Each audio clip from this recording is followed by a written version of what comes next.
Welcome to the First Cut Podcast. I'm Greg Ducharme. This is the round one recap of the Safeway Open. Joining me tonight, Kyle Porter. Kyle, happy opening day.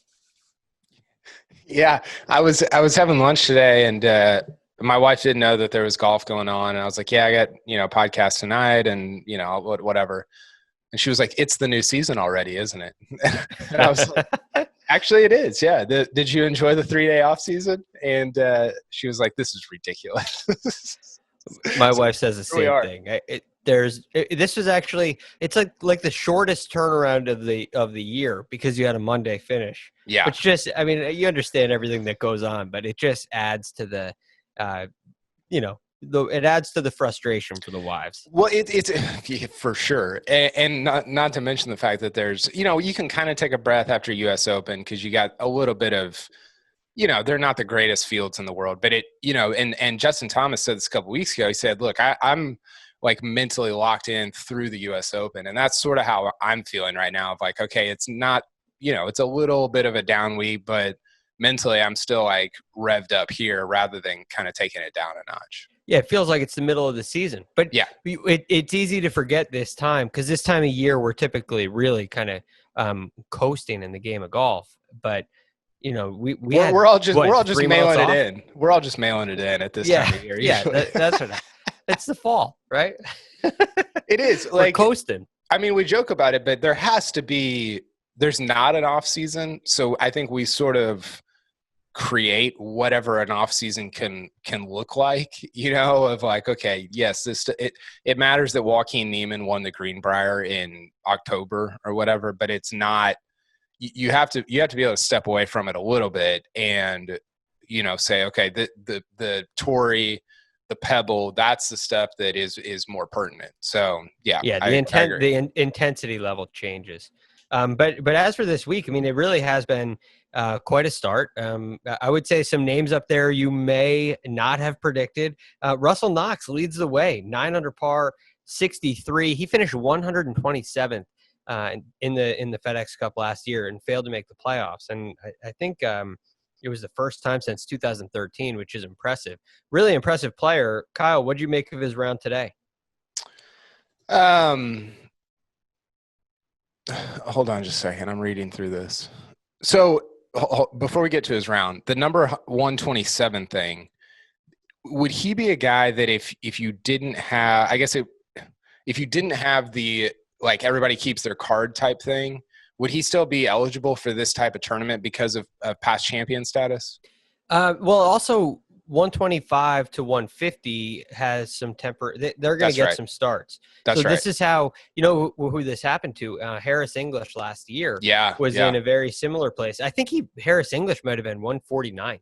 He was way down, and he gets into these fall events, and he plays his way right back through the reshuffle, and then ends up at Eastlake with a legitimate chance of winning. So it is important.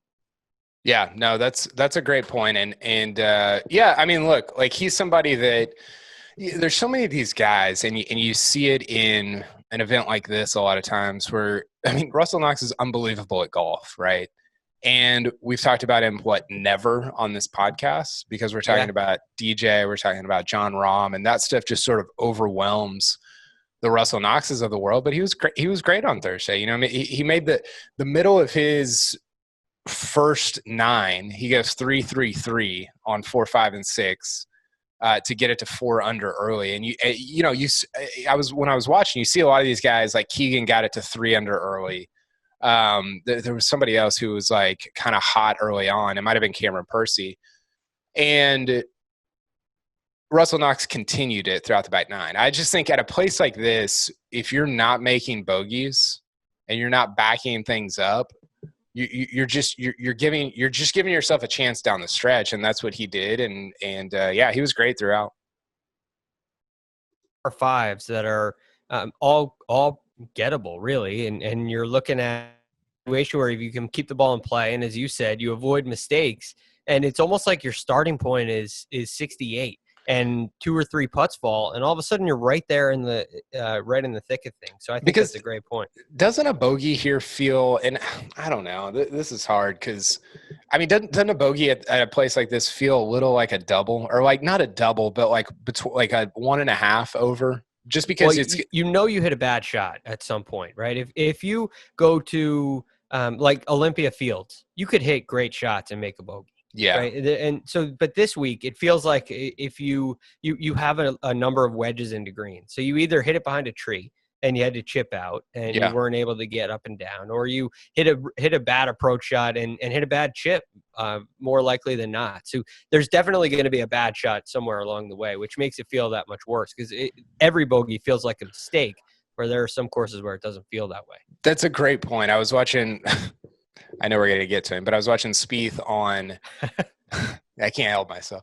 I was watching Spieth on number 8 today, and he has this like 85-yard wedge, and it's not the greatest like angle, or, you know, I think he's on the upslope maybe, but he just flies this wedge, and you can kind of, you know how like when it's on TV, you can tell in the air, like, wow, that looks really long. That's what it felt like. And you're right. Like it was a terrible shot, and he ends up making bogey. But at a place like Olympia Fields or somewhere like that, that could have been a double very easily, based on kind of what, like the setup there, whether it runs away like over the back, or there's like thick rough or whatever. It was a very easy bogey for somebody like him, but it was still just like a horrendous shot that led to it. But even after that, he still should have hit it. He still should have got that up and down. I mean, from watching it, he had an opportunity, I thought, to get that ball up and down, or make the putt at least. So even if you hit a horrible shot like that, there's that avenue where you feel like you can recover in one good shot again. So look, I'm not saying that the golf course is extremely easy, but it definitely hurts when you're making bogeys and there are so many players who aren't. And another guy like Brendan Steele goes out there today. Shocker. And right? Shocker. The king of the Safeway Open for sure. He makes 7 birdies, no bogeys, which is an amazing round. But you start to look at it. Well, he plays the par 5s in 4 under. He makes 4 on all the par 5s, and he makes no bogeys. So all of a sudden, a couple of putts fall, and he shoots 65. And it looks so easy, and it feels so easy for him, and it makes it really sustainable going into the weekend. Yeah, no, it's a great point. And I think the par 5s thing, you know, it's interesting because we look at this, we look at it so much differently than we look at a place that like East Lake or like Olympia Fields. They're obviously different courses, but the par 70 versus par 72 thing, we just talk about them differently. Like, oh man, these guys are scoring. Whereas if it was a par 70, we'd be like, oh, they're grinding out pars. You know, it's interesting how differently we kind of talk about the way that guys are playing a course based on what the par of a hole is, even though they're still making the same score. It's amazing. What do you think about the par? Because to me, par has one purpose in professional golf, and it's just so that when somebody's on 17, you know where they stand relative to somebody who's on number 3. If there was no par, it would be, well, this guy's at 263 for the week, or he's at 64 for the day, and this guy's at 15. You wouldn't be able to keep track. So that's the only purpose to me. What are your thoughts? Wouldn't it be incredible if we got total numbers on the board and people were trying to do math? Like, well, he's at 264, but he's through 15, and this guy's at 250 through 11. So I don't know. No, par is silly to me. I mean, it is, and we always like, you know, I can't help myself. Like when somebody shoots a 59 on a par 70, and I'm like, it probably shouldn't count. It was on a par 70. And people are like, yeah, that's right. You're right. And I'm like, no, I'm trolling you. Like, this is idiotic, because we can just we could say it's a par 78. It doesn't mean anything. It took him 59 strokes to get around the golf course. Yeah. Right. It took Russell Knox today 63 strokes to get around. But I don't know. That's my thing with par. People get all worked up when DJ shoots 30 under. But yeah, the thing that we don't do is talk about and that we actually should do is like, how long was the golf course? Like, who cares about the par? Was it 8,000 yards? Was it 6,000 yards? Because then you're talking about, okay, well, you get around a 8,000 yard course in 64 strokes. That's pretty crazy. Well, as much as I love this conversation, Kyle, we have found ourselves. Producer Jacob is not pleased. Yeah. Jacob usually runs a pretty tight ship here, and tonight we've misbehaved. But Jacob, I apologize. But anyway, Phil Mickelson today also, and great rounds by Brendan Steele and Russell Knox. We really got to give them the credit they deserve. But Phil Mickelson, he puts together a round of 71 today. Kyle, is there, before we talk about his round today, is there anything that you thought Phil could do this week that would make you feel like his chances at Winged Foot were legitimate? No. And we talked about, I thought you were on this before the tournament of like, look, this course, you can be competitive by hitting 20 fairways for the week or whatever. Like you can still kind of manage your way around because of, how not penal it is. And now we're hearing out of Winged Foot, like, another massacre at Winged Foot, 3 over 1, like what the winning score could be over par, all these different things. And so it has absolutely no bearing to me on next week at all. But by the way, if I gave you, before we talk about Phil's round, if I gave you Knox up 2 on Steele or Steele for the rest of the week, like who finishes higher, who are you taking out of those two? I think I prefer Steele. Yeah. Just the way he does it. Look, Knox, they played very similar rounds in that they're both bogey free, but the confidence that Steele has around this golf course is phenomenal. Russell Knox, I mean, he made half of his cuts last year. He made 11 of 22 cuts. Doesn't mean he can't have a great week this week, but Brendan Steele coming in was playing some really good golf down the stretch, which was one of the reasons why I was really high on him coming in this week. And the fact that he's won twice here, that definitely helps. But he's been playing some really good golf coming in. So I would go Steele. Knox is kind of a low-key big game hunter. He's got listen to these wins. He's got HSBC Champions 2016. He's got Travelers, great field, great event. And he's got the 18 Irish Open. I mean, that's like if you're looking at guys that have won 3 events but not like no majors or anything, like that's a really good resume. Yeah, it is. You're talking about a World Golf Championship. It's impressive.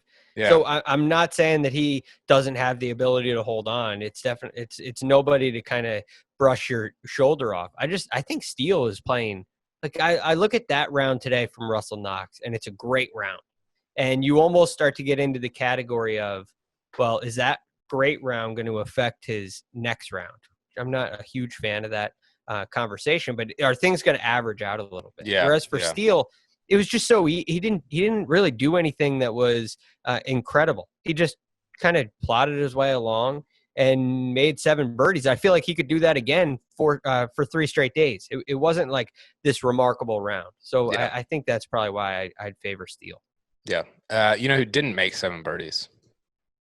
Phil Mickelson. Phil Mickelson did not make 7 birdies. He made some. He made some on his second 9. He got 3 in there, which was, Do you like him on a? And this is sort of related to the Winged Foot Safeway conversation. Do you like him right now on a really difficult course or a really easy course?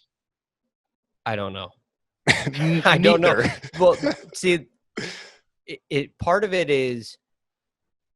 This is my challenge with the really difficult course is attractive because he doesn't have to you don't have to make a ton of birdies. And if you're missing greens, if you're missing fairways and missing greens and it comes up to scrambling and everybody's missing fairways, everybody's missing greens, everybody's scrambling. Well, yeah. I'll take Phil in a short game contest all day. Yeah. Yet I still don't feel like he's going to give himself any birdie chances. That's what I feel like at Winged Foot. I feel like he's going to be scrambled. His birdie looks are going to be from the bunker, like Jacob and I were talking about before the show. Yeah, I have a ton of looks. They just happen to be. They're usually inside 100 yards. I mean, I could like see the hole, but yeah, it's a look, and that's my worry with Phil. Yet on an easy course, I feel like he still figures out a way to make it hard. Yeah, and that's a little bit what I'm getting at. I almost feel like Phil at this point of his career, like if you would ask me 10 years ago or 15 years ago, I would say I love Phil I think, on an easier course because he just makes so many birdies. I mean, it's unbelievable. So aggressive. And not that Augusta is not an easy course, but you can give yourself so many opportunities to make birdie, and he's done that over the course of his career. And now I almost like him more on a hard course because it's like, okay, is Phil going to get up and down like 16 times? Probably not, but maybe. I mean, to me, that just seems more likely than the birdie thing right now. Do you worry about on a hard course, do you worry about his concentration? I know we've talked about that, how that's his biggest thing, but I picture Phil at Shinnecock hitting a moving putt, and I picture a little bit of frustration. That's a good point. I don't know if he can handle that frustration. That's a good point. No, that's true. And I guess, the argument would be like, although whenever he finished second at Troon, third was like 5 under. It wasn't easy. He just made it look easy. So yeah, I don't know. I think that's an interesting conversation because I think that with the best guys, they want to be on the hardest courses. And I would be curious how he would answer that right now. Well, today he hit 5 of 14 fairways. We know that's not going to work at Winged Foot, but no. If you're interested, Kyle, you can get him 80-1 with our friends at William Hill at Winged Foot. So pretty long odds. Are they long enough for you? Will they give him to me at 800-1 because that's what it would have to be at. I don't even know if it's worth the one at that. I mean, I guess you throw a couple shekels at it at 800, but 80 seems a little tight for me. I know I'm staying away. I mean, 5 of 14 fairways today. You need more than that. I just think it's going to be so tough next week to handle that.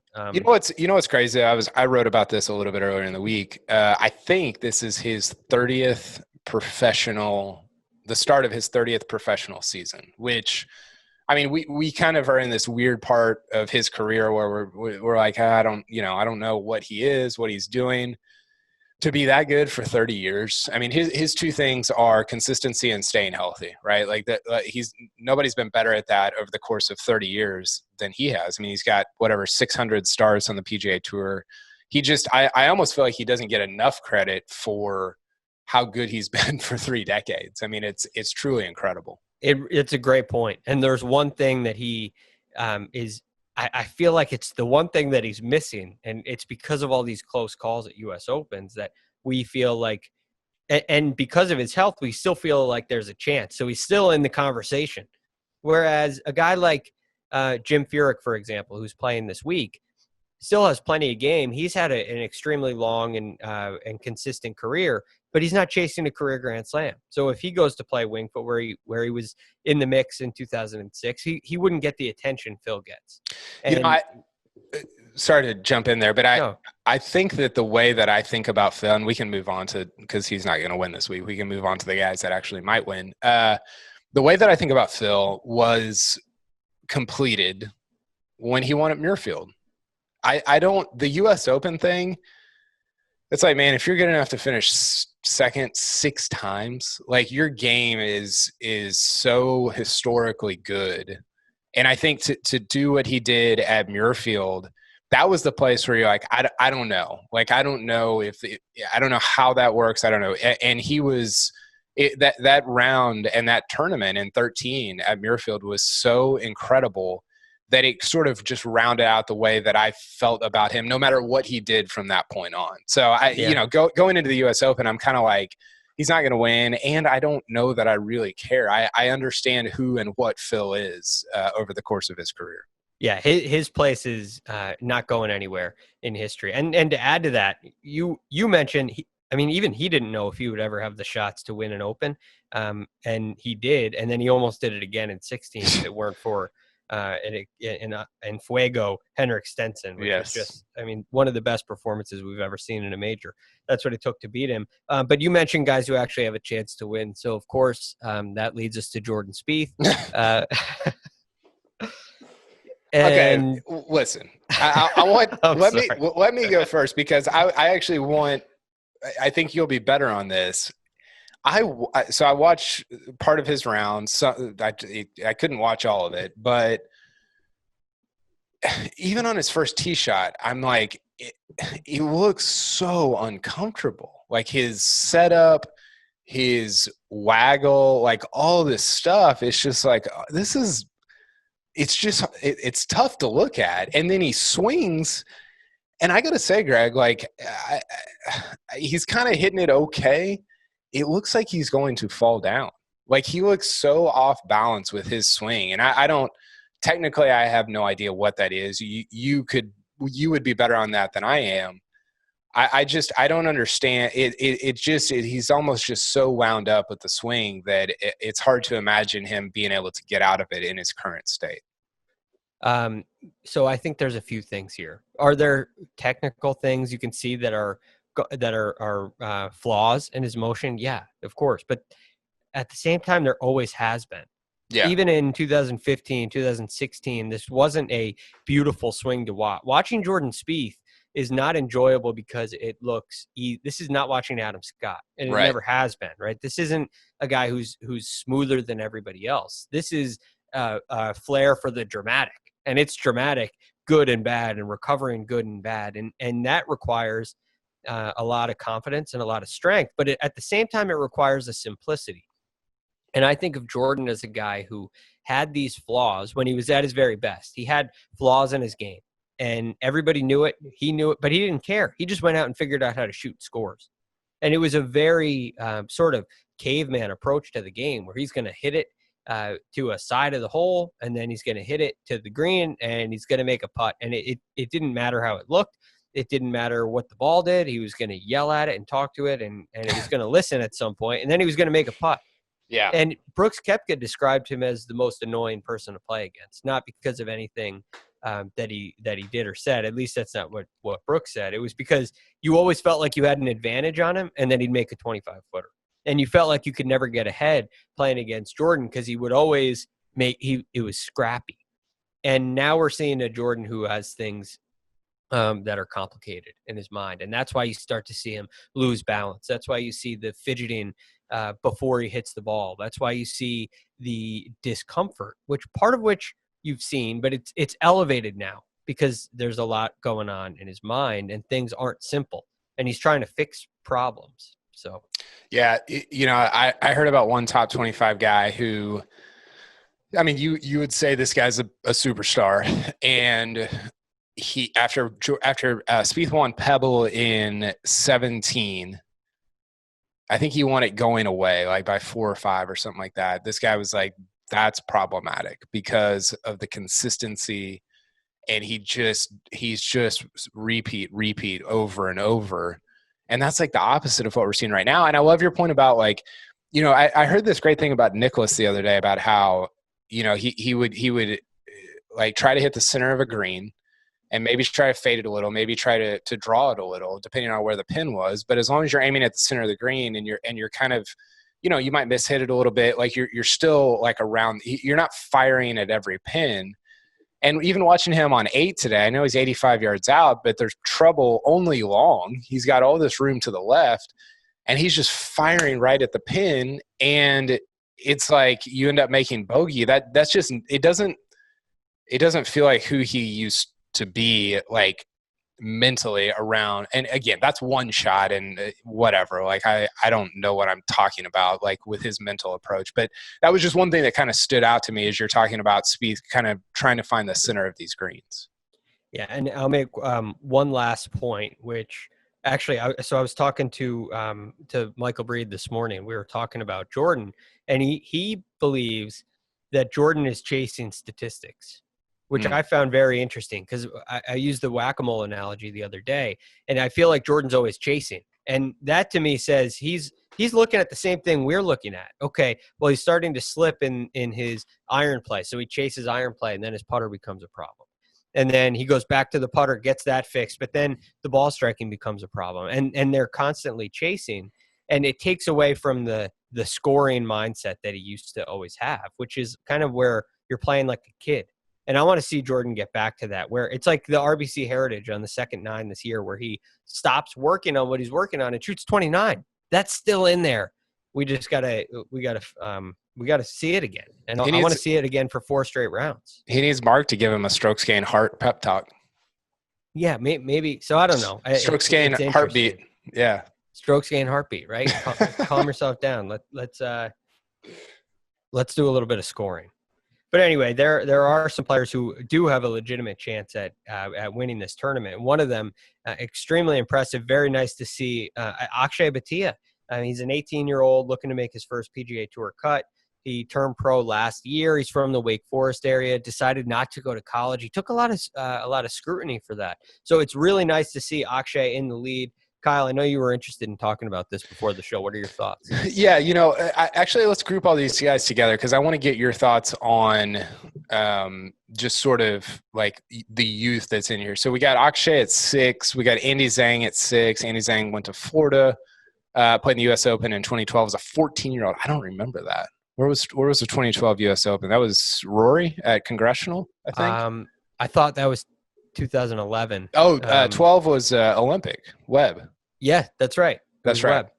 And then we got Sahith Theegala, who played at Pepperdine and won the 2020 Heisman of college golf, which is the Haskins Award. So all these guys are great, and they're all what did Theegala shoot on Thursday, by the way? Do we have that? He might not be done yet. I don't think he finished. So Akshay 6, Zhang 6. So they're both they're both very much in the mix. I want your take on, do you get more excited about a guy like Theegala or Zhang who's gone a couple years in college? I don't know if either of them went all 4, but at least spent some time in college, gotten that grind in a little bit. Or do you get more excited about a guy like Batea who is much more raw for sure because he's 18, but could potentially have a higher ceiling? Like which route, like if you're just in a vacuum choosing one of those routes, which one do you get more excited about? Well, I would, as a coach, I would recommend the college route. No question about it. I mean, there is a point where, so Akshay works with George Gankas, and he has said, George has said, look, this is a decision he's developing at the pro level. Other guys have decided to develop in college. They're all going to develop. And George, who also coaches Matthew Wolff, that's his best known student, but he works with a number of players on tour. He thinks the world of Akshay, and he thinks he's going to be around for a really long time. But anyway, I worry about the non-college route a little bit more. I think it's a more challenging route, and I think you miss out on experiences that are really important, not just on the golf course. I mean, learning how to live on your own is a really important thing that you develop some skills in college. And but at the same time, you have this opportunity when you're a player of Akshay's level to go and basically be treated like a superstar, which you're not going to get for a really long time. You have these facilities that are just unbelievable. If you see what they have at Arizona State or Georgia Tech or Wake Forest, which is, where he's from, these facilities are world-class facilities, and you have an opportunity to go learn there. And then you add to that the players who have had success coming right out of college. You look at not just Wolff, Hovland, Morikawa, who are more famous of the bunch, but you also have Bryson, and you have Jordan Spieth and Jon Rahm. Brandon Wu. I mean, these kids come out of college ready to go, and it's because of the experiences they gain in college. Does that mean Akshay can't do it? No, but there's like a group. You come up with a class, and when you come up with that class, you say, okay, well, Collin Morikawa just won the PGA Championship. I beat him in college. Yeah, I can play. And so for Matthew Wolff and Hovland, these guys are going to feel more confident when Collin Morikawa has more success. Akshay, I don't know if he's going to have that. I'm fascinated by Akshay. I hope he makes the cut. He's missed each of his first 6, even though he's played pretty well in, I think, at least one of the 2 rounds in all of them. I saw something about how well he had played, or at least under par, in at least one of the 2 rounds of all the 6 tournaments that he's played, but he hadn't made a cut yet. So I'd love to see him just mix it up a little, and not just for his sake, just to get that confidence of like, oh yeah, I can actually do this. Because look, the way that you and I talk about a Safeway Open is like way far away from how Akshay would view it in terms of competing. That would be a big deal, right? It should be. And so I would love to see that for him. And I'm fascinated by him. Great, super interesting swing. He's an interesting guy that I hope has a lot of success. All these guys, but he's the one that I'm kind of most fascinated by. I agree. He's the more definitely the most interesting. And for Andy and Sahith here, they almost get lumped into this is what's coming up the pipeline, right? Yeah, they almost get into this norm, whereas Akshay did something different, so he draws a little bit more attention. Yeah, interesting. Sahith and Zhang are kind of in that Will Zalatoris. Who's the kid from Alabama that's in the U.S. Open? God, I was just writing about him today. Davis Riley. Yeah. Who was I think he was first or second in points on the Korn Ferry Tour this year. That's kind of the way that I think about those guys. And look, I think all those guys are going to be solid players on the PGA Tour. I just don't know that the ceiling is, and maybe this is just like a perceived ceiling because he's so young, right? I don't know what the actual ceiling is, but right. It's a hype meter. It's how much hype did they get? Yeah, totally.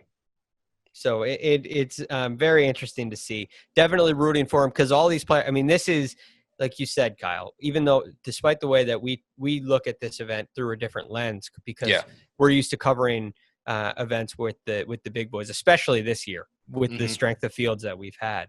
But don't forget, this is full FedEx Cup points, and a win in an event like this for one of these players changes their lives, and a second or third could get them an opportunity to really keep their dream alive. So it's something that we're definitely interested in seeing. But speaking of the big guns, speaking of big game hunters, we're going to talk a little Brooks Koepka. He withdrew from the U.S. Open. But first, let's take a quick break and hear a word from our partners. And we're back. Okay, Kyle. The man who finished second last year in the U.S. Open, first the year before that, and first the year before that is not going to be playing this year at Winged Foot. Brooks Koepka, of course. What do you make of it? Well, I'm curious to see if you agree with this. I don't know that it changes the way that I think about the U.S. Open. I remain sort of ambivalent about where Brooks is at right now. He had two good rounds at PGA. Kind of just, hung in on Saturday when it was kind of falling apart, and then he was terrible on Sunday. And so I don't know that I was going to go. I'll do like a power rankings next week for like the top 20 guys going into the U.S. Open. He would have been on it out of respect, but it wouldn't have been in the top 12 probably. I would have had him, 15, 18, something like that because of his play this year, because of the injury stuff. So it stinks, obviously, because I want all of the big guys to be playing their best golf in all these majors, but I don't know that it really changes the way that I think about this tournament. What about the way you think about Brooks? I mean, we're talking about this happened. I mean, we're coming up on a year ago where he slips and re-aggravated it. And you know what? It probably is maybe more than a year ago when the initial tear happened. Because remember, he had a little stem cell procedure done, and then he's ready to play for CJ Cup, slips on pavement and re-aggravates it. And here we are in September of 2020, and we're all expecting this to be over before Masters. We're expecting him to be ready in April in the original 2020 Masters. And now here we are in September, and he's withdrawing from another major. Are you concerned long term? For sure. I remember being on the No Laying Up podcast at the end of, it was right after the President's Cup. It was in December, like middle of December last year. And we were talking about kind of year-end stuff. And I said, hey, are we at all concerned about like the Koepka stuff, like the knee stuff? And we were kind of all got on the same page of like, I don't know, not really. Like he's kind of had some injury stuff before, but I don't know, not particularly. And then the more it went on, you get to Riviera, and he's like, I don't know if I'll ever be the same again. You get to, I think it was Arnold Palmer, and he's like, he just starts saying all this stuff along the way, and you're like, this feels problematic. Like it doesn't feel like nothing, like a JT wrist injury just goes away. A Koepka wrist injury from a couple years ago, you're kind of like, okay, like that was a thing, and now it's not a thing. A DJ knee injury. Yeah, of course. This is starting to feel like, okay, is that it for winning majors? Which sounds dumb. Like I sound like an idiot saying that, but I think he's 30. We talked about this on Tuesday. Like so many guys that win all these majors, it's so compact. It's in such a short period of time. And in that period of time, feels like they're going to win 10 of them. But you get to the end of their career and it's like, oh, well, those are all the ones that they won just in that tiny period of time. So I think those are kind of some of the things I think about as I think about Brooks long term. I hope that this is kind of a 1 year thing, and I hope he gets out of it, even if it's a 2 year thing. I hope that this isn't the way that it ends, because his career is one of the more fascinating careers we have in the game. And I call it now the post-Tiger era. It is fascinating, and he just mixes up the whole debate. And he's the one guy that gets thrown in there that kind of changes the way you think about things. So I want that career to play out, and I don't like seeing careers end because of injury. It just kind of feels like a little bit of a letdown. Did you like his style, his game at Winged Foot? I mean, it's great everywhere, but particularly at Winged Foot? Well, no, not necessarily. I think there are a couple tee shots at Winged Foot that are great for faders. But I worried about some of these tee shots where they really ask for a draw. And this is why you're picking Xander, right? Yeah. It's one of the reasons.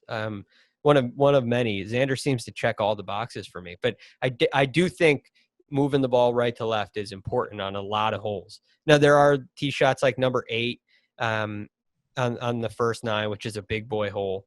And there's one other that's kind of escaping me right now, which 17 is another fade shot.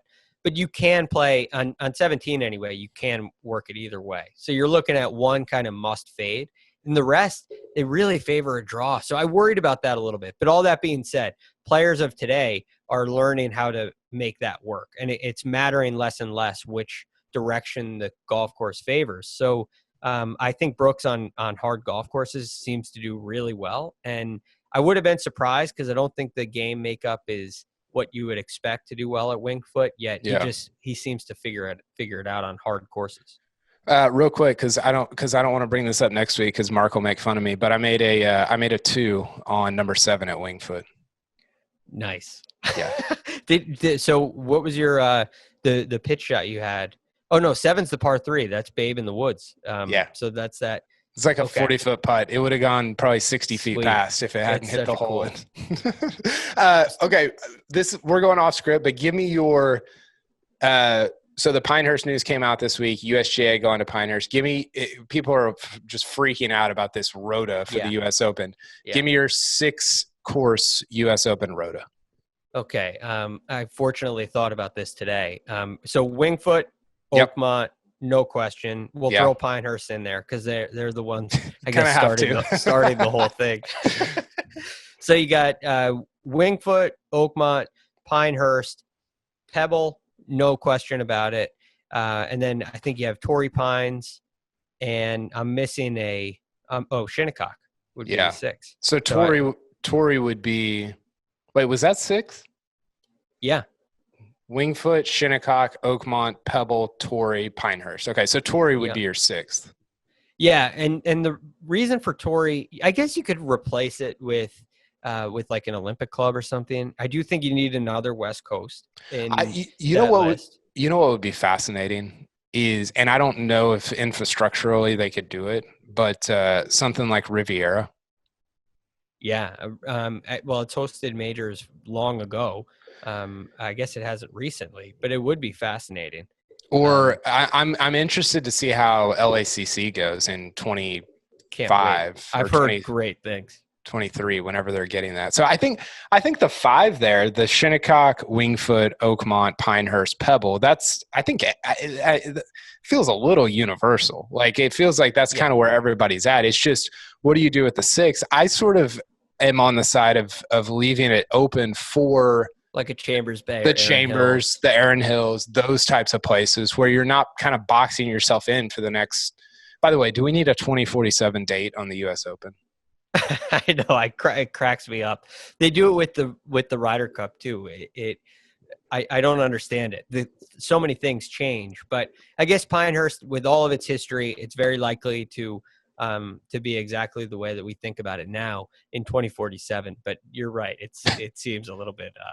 My kids will be My kids will be my age whenever, like what I am right now, whenever the 2047 US Open. I guess they got to get ready for the reverse bowl green. Start prepping them now, and maybe in 2047.